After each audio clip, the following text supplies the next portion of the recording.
Hey everyone, hope you guys are doing well. So today I'm gonna show you how you can download VLC media in your Windows. So for downloading VLC media in your Windows, open your browsing app and then type in VLC media download.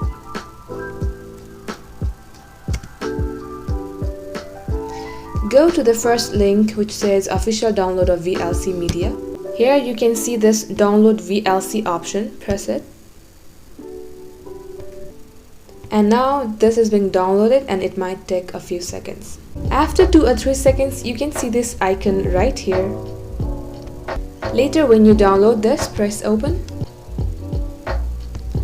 And this is an installer language, so I'm gonna press OK for English.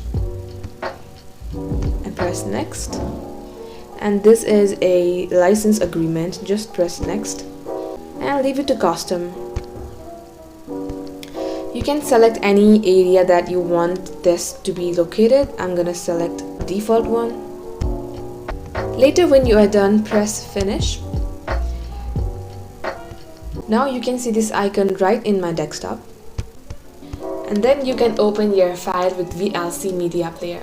So that's about it for today. Do not forget to like and subscribe our channel Logging Giants for more contents like this, and we will see you soon.